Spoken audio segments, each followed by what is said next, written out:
wasn't supposed to be. My system's failing. I'm beginning to think.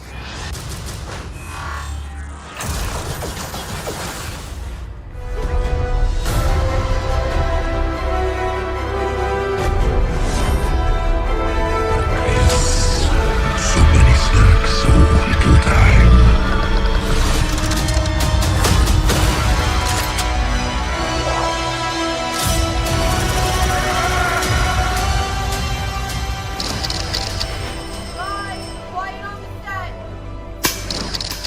Hi, my name is Jonah Levy. I'm the founder and co-owner of Blue Whale Studios, and I've been a professional makeup and special effects artist for the past 30 years. Today, I'm so glad you're here to join us because we're gonna get into the nitty-gritty of how to succeed for the long term as a makeup artist in the industry.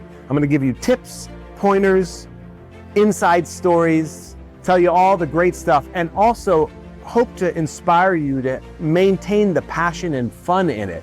I'm still a big kid. I've been doing this, like I said, for 30 years. And so what I want to do is pass along some of that knowledge and some of the things that I've been able to learn and acquire over my years as a makeup artist in this industry. So my story is a fun story, and what I love is that everybody I know has gotten into it for different reasons. I started very young. I started in the theater, acting, doing plays, but I realized that that wasn't really my passion. And I really clearly remember one day a makeup artist coming in and putting a fake beard on me. I was probably about 9. And that changed my whole perspective because I got this fascination on disguising and changing someone's look. So then I started studying makeup, and around 12, 13 years old, I knew this is what I wanted to do for my life. So I created a little shop in my laundry room in Pennsylvania and started sculpting and molding and making a lot of mistakes. But it got my passion really inspired and kept me going to learn, study, and just keep practicing, failing. Every day we had a day off, I'd put makeup on a friend or on my dad, and I would just keep experimenting without the real knowing where I was going with it. And I think that's a really important thing for every student is find out why you're doing this and then keep working on your passion, because that's what makes you better. And by the way, that's lifelong. There doesn't come a point where you stop doing that.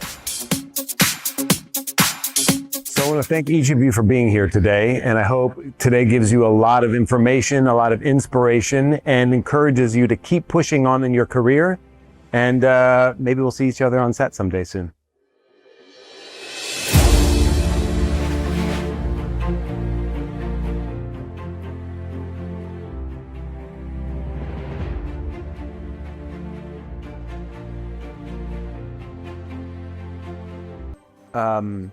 Costs too much. They're afraid it might take away their ability to be artists. But at the end of the day, our art is only one part of it, right? We are here to express ourselves individually, but we're also here as a team unit. So the more efficient we can be, and by the way, the film industry is not getting slower, it's getting faster. So you need to find ways to be more efficient so you can stay relevant and also have a work-life balance so you don't work 20 hours a day, 30 hours a day, which it used to be if something needed to be done by tomorrow, then you have to stay up all night. Well, now we have these abilities to use technology to help us.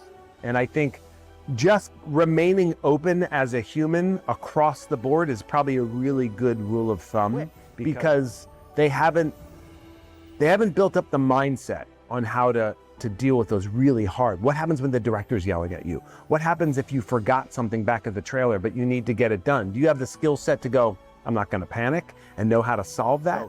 WandaVision was one that I worked on that was really a cool project for me personally.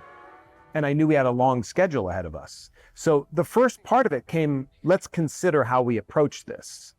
Not because you want the spotlight on you and you want everybody to pat your back, because you're thinking about the big project and the total project of like, how do I make this easier for everyone? And so what we were able to do is I reformulated the makeup completely. When I started out as a 13-year-old kid, making prosthetics in my laundry room in Pennsylvania, I never in my wildest dreams would I think that the things I've been able to do would be where I am now, right?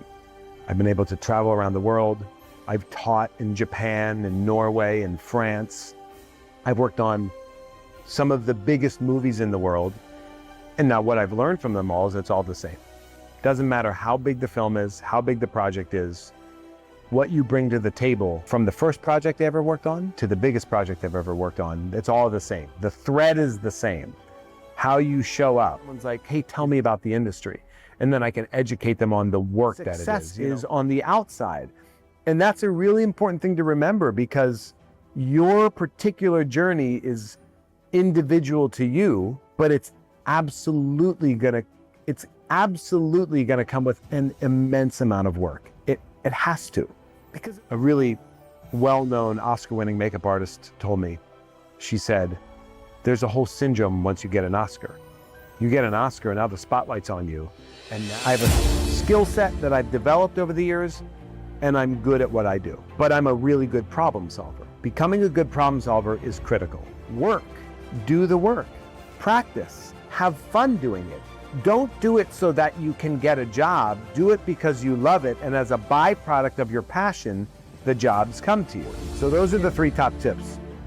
Your mental kind of grit, being able to make sure you're mentally strong, making sure your skill set, you're always practicing your skill set, and then take care of your health.